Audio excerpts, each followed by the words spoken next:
আমি সইতে না পাইরা আমি আমার রুমে যাই। রুমে যাই তখন আমার ফ্যামিলির আমি বলি না। রুমে যাওয়ার পরে আঙ্গুল যে ডয়ের আছে এই ডয়ের অনেকগুলো পাতার ওষুধ আছে, আমি ওগুলো খাই। মানে মরে যাম সে জায়গায় শুকনো যায়। দ্বিতীয় বিয়ে করার নামে তিনি শুধু শারীরিক সম্পর্কের জন্য তার প্রথম বউকে এইভাবে করে ঠকিয়েছে। তার বাচ্চাটা হওয়ার 2 দিন পরে সে এই নিউজ দিয়েছে। গুনহা থেকে বাঁচতে দ্বিতীয় বিয়ে করলেন রফিকুল ইসলাম মাদানী হুজুর।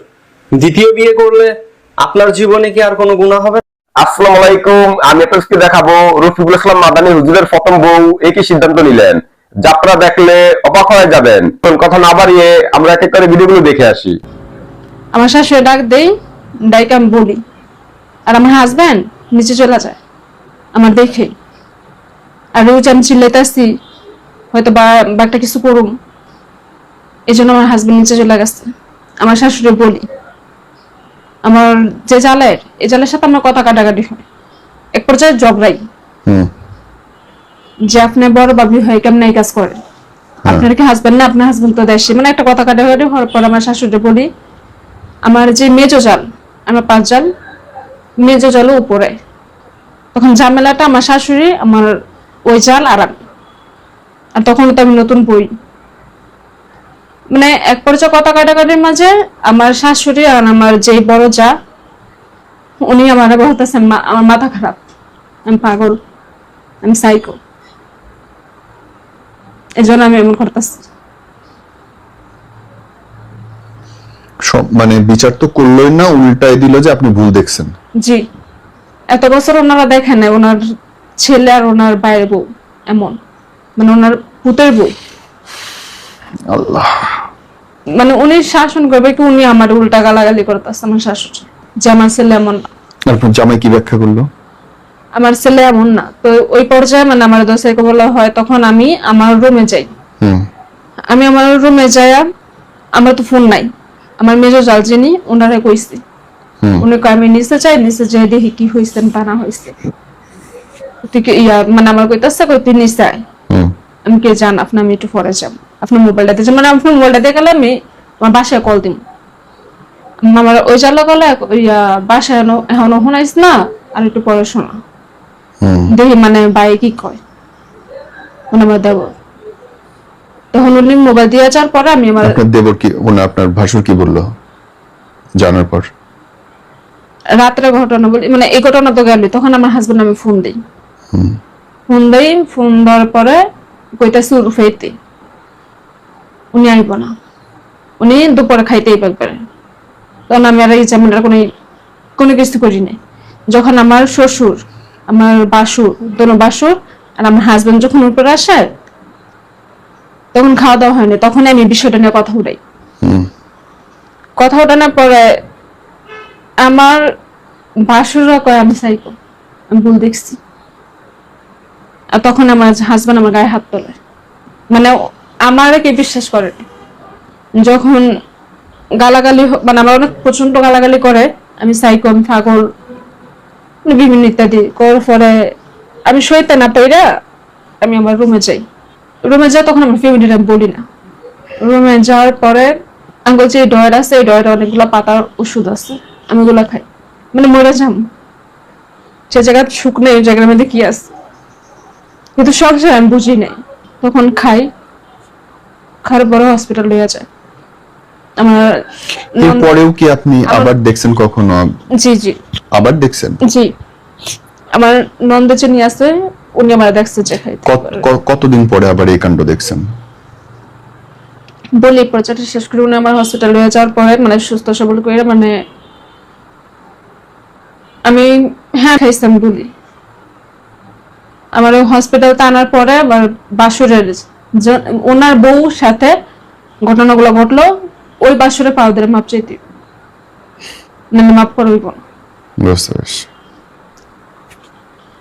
দুই বাসুরে পাউদের মাপ চাওয়ার পরে আমি মানে আমার বাপের বাড়ি ফ্যামিলিতে গেলাম। আমার বাপের বাড়িতে ফ্যামিলিতে জানাই দিচ্ছে যে আপনাকে মাইয়া নিয়ে খামো না, কি কি করছে যে এটার কারণে খাইবো না। আচ্ছা না খাইলে এতে আমার কোনো আফসোস নেই। তখন আমি আমার বাপের বাড়ি চলে গেলাম। আমার বাপের বাড়ি যে চলে গেলাম, আমার বাপের বাড়ির ফ্যামিলি তো কিন্তু কেউ আশেপাশে কেউ জানা হয় না যে আমি এটা করছি বা এ কারণে হাইছি বা আবার সাইডা দিব, মানে ফ্যামিলির কথা কেউ জানা হয় নাই। স্বাভাবিক। মানে আমার শ্বশুর বাড়ির ফ্যামিলি যারা আছে, আমার শাশুড়ি, হুম আমার বাপের বাড়ির ফ্যামিলি দুই পাশেই আমার খালা শাশুড়ি বাড়ি, খালা শাশুড়ি। বুঝলাম, এই কাণ্ড বুঝলাম। আপনি আমাকে ওই প্রশ্ন উত্তর দেন, এই কাণ্ড কি আপনি আবার দেখছেন কখনো? জি, মানে আমার তখন আনতে গেল আমার ফ্যামিলি দিয়ে দিল। তারপরে তো তারপর আমি বুঝতে যদি আমি এসব দেখি, মানে আমি ওটা বইলেই আমি যদি এসব দেখি আমি কখনো আমার এই স্বামীর সংসার আমি করুন না। আমার মারে বলছি জিততে, ঠিক আছে, তাকে তারপর? মাথায় আমার বাইক বলছে দেখতে না, মানে জামাই মাপটাপ শেষে আছে কি চলবো না, যা। তো শেষে গেলাম, শ্বশুর বাড়িতে গেলাম। রফিকুল ইসলাম মাদানি বলেছে, আমাকে জীবনের সবচেয়ে কঠিন সিদ্ধান্ত নিতে বাধ্য করেছে দ্বিতীয় বিয়ে। এই সমাজে কত মানুষ আছে যারা বিবাহিত হয়েও হারাম সম্পর্কে জড়িয়ে পড়ে, গোপনে গুনাহ করে। আমি সেই পথে একজন হতে চাইনি, তাই আমি নিজেকে কোনো হোটেলে, পার্ক অথবা অন্ধকারে কোনো পথে খুঁজতে যাইনি অথবা খুঁজে পাইনি।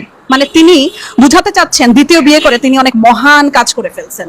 তিনি এত মহান কাজ করে ফেলছেন যে কাজের জন্য তিনি প্রাউডলি এখন সবার সামনে বলে বেড়াইতেছে সে দ্বিতীয় বিয়ে করে, মানে বাংলাদেশ এবং পুরা দেশবাসীর জন্য অনেক মানে বড় একটা চিহ্ন রেখে গেছে। আচ্ছা, উনার যে কুরকুরানি, মানে থাক, হুজুরদেরকে নিয়ে এইভাবে বলতে হয় না, কিন্তু আমার কথা হইতেছে একজন হুজুর এইভাবে করে কাজ কেমনে করেন? ঠিক আছে, বিয়ে করাই যায়, কোনো সমস্যা নাই, বিয়ে আপনি করতেই পারেন, কিন্তু একটা একটা মানুষের তো মনুষ্যত্ব বোধ থাকে যে আমার বউটা আজকে গর্ভবতী হওয়ার সময় কত না কষ্ট করতে হয়, পেটে বাচ্চা থাকার সময় কত না কষ্ট করতে হয়, একটা সন্তান যখন একটা বাচ্চা একটা মা হওয়ায় ওই সময়টাতে কত কত কষ্টের মধ্যে দিয়ে যেতে হয়, কত কত খারাপ লাগা তার মধ্যে দিয়ে যেতে হয়। এই সময়টাতে শারীরিকভাবে মানুষগুলো ভেঙে পড়ে, মাগুলো শারীরিক মানসিকভাবে ছোট হয়ে পড়ে। এই সময়টাতে শুধুমাত্র দরকার হয় তার হাজবেন্ড এই সময় যদি শুধু শারীরিক সম্পর্ক করার জন্যই আরেকটা বিয়ে করে, এটা কেমন শোনা যায়? যে আমি একটা জিনিস দেখেন, আমি যদি এখন বলি আমার জামাইয়ের অসুস্থ হয়েছে, আমার জামাইয়ের সমস্যা, আমার জামাইয়ের ডায়াবেটিস হয়েছে, আমার জামাই এখন আমার সাথে শারীরিকভাবে মিলিত হতে পারছে না, এটার জন্য আমি আরেকটা বিয়ে করলাম, এটা কি কোনো কথা? এটা কি কোনো কথা? একটা মেয়ে মানুষ যখন এইসব কথা বলবে তখন তো জুতা দিয়ে পিটাবে পুরো বাংলাদেশের মানুষ, পুরো পৃথিবীর মানুষ। কিন্তু কেউ কিছু বলতেছে না, বলতেছে হ্যাঁ দ্বিতীয় বিয়ে ফরজ, দ্বিতীয় বিয়ে করা যায়, দ্বিতীয় বিয়ে তো ইসলামে আছেই। কেমন হয়ে গেল না ব্যাপারটা? মনুষ্যত্ব এখানে কোথায়? দ্বিতীয় বিয়ে করার নামে তিনি শুধু শারীরিক সম্পর্কের জন্য তার প্রথম বউকে এইভাবে করে ঠকিয়েছে। তার বাচ্চাটা হওয়ার 2 দিন পরে সে এই নিউজ দিয়েছে সে আরেকটা বিয়ে করেছে, কারণ তিনি শারীরিকভাবে তার প্রথম বউর সাথে কোনো কিছু করতে পারছিল না। জানি না আসলে এরা কি ভেবে কি করে আর কি না ভেবে কি করে না, এদের মাথায় আসলে কি চলে। আর এইরকম একটা মানুষকে মানে থাক, মাদানি হুজুরের বিয়া করতে মন চাইছে, বেটা বিয়া করছে, হে বিয়া লয়া সারা বাংলাদেশ তোলপাড় হয়ে যেতেছে। মাদানি হুজুর বিয়ে করছে, তার একটা বউ আছে, এবং কি বিগত 3 দিন আগে, মাত্র 3 দিন আগে সেই বউর ঘরে একটা সন্তানও হয়েছে, কন্যা সন্তান। তারপরেও মাদানি হুজুরের মনে হয়েছে যে সে যদি এই মেয়েকে বিয়ে না করে, মানে নতুন যারা বিয়ে করছে, তাহলে তার গুনাহ করা হবে। মানে তারা একটু মনে হয় যে প্রেম প্রেম ভাবে চলে আসছিল, বা মাদানি হুজুর যেহেতু ওয়াইফ গর্ভবতী ছিল সেহেতু তার আরেকজনকে লাগতো, বা এই ধরনের যেহেতু গুনার কথা কইছে, বুঝেন নাই, সেই জন্য সে গুনাহ থেকে বাঁচার জন্য বিয়ে করে ফেলছে। এখন আপনারা কেন খেপতেছেন ভাই? তবে আমি একটা কথা বলবো, বিয়ে করা যেহেতু আল্লাহ জায়েজ বানাইছে, বিয়ে করছেন, আমার কোনো অসুবিধা নাই। আপনি প্রথম বোর পারমিশন না নিয়ে বিয়ে করছেন, এটা একটা পয়েন্ট, এটা মোটেও আপনার উচিত হয়নি, কারণ আল্লাহ বলছেন যে প্রথম বউয়ের পারমিশন নিতে হবে, না নিয়ে আপনি বিয়ে করতে পারবেন না। যদি পারমিশন নিতেন তাহলে তো বউ রাগ করতো না, বউ নাকি রাগও করে রয়েছে সেটাও নিউজ দিচ্ছে।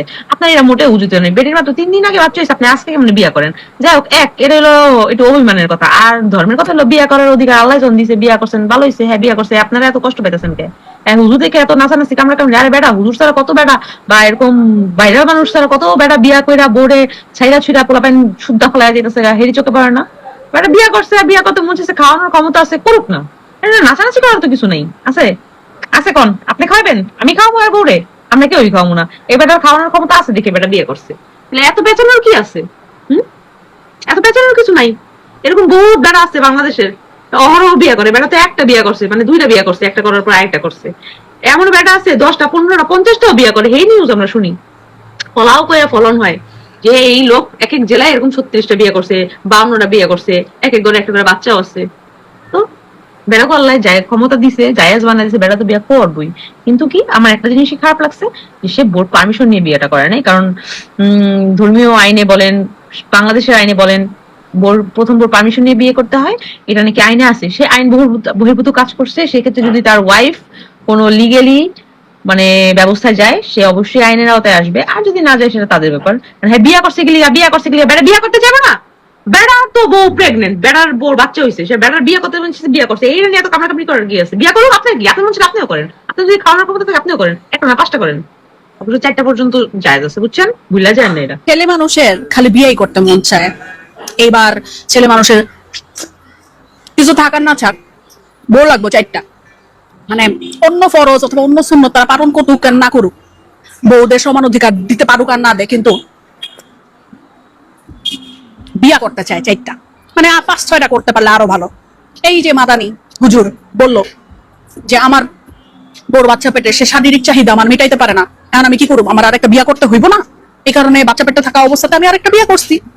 আপনারা কি কোন? আমি হোটেলে গেলে কি ভালো হইতো? তাইলে এই বেটার যে অবস্থা, হ্যাঁ মাদানি হুজুরের যে অবস্থা, এই অবস্থাতে কোন মাইয়ার কি এর দ্বারা শারীরিক চাহিদা ভালো মতো মিটাইতে পারবো? আমি আসলে জানি না কোন মেয়েরা কেন কি করে, পয়সা দেখাই যায় না শারীরিক চাহিদা এই মাদানি হুজুরও মিটাইতে পারে কিনা কিছুই জানি না। হোয়াটএভার, কে কি করতেছে জানি না, কে কি হইতেছে জানি না। অনেক মজার আইসক্রিমটা, এটা একটা সফটি, ফুডল্যান্ড ক্যাফেতে পাওয়া যায়। এই যে ফুডল্যান্ড ক্যাফেতে পাওয়া যায় সফটিটা, খুবই খুবই সফট, খুবই খুবই মজার। নর্মালি সফটি ইগলো আইসক্রিম দিয়ে দেওয়া হয়, মানে ওই যে আপনার প্যাকেটের ইগলো আইসক্রিম, মানে বক্সে ইগলো আইসক্রিম গুলা দিয়ে দেয় এইভাবে করে, কিন্তু না, এটা পুরো হ্যান্ডমেড, খুবই মজা। 2টা মিক্স ফ্লেভার, একটা চকলেট আর একটা হইতেছে ভ্যানিলা।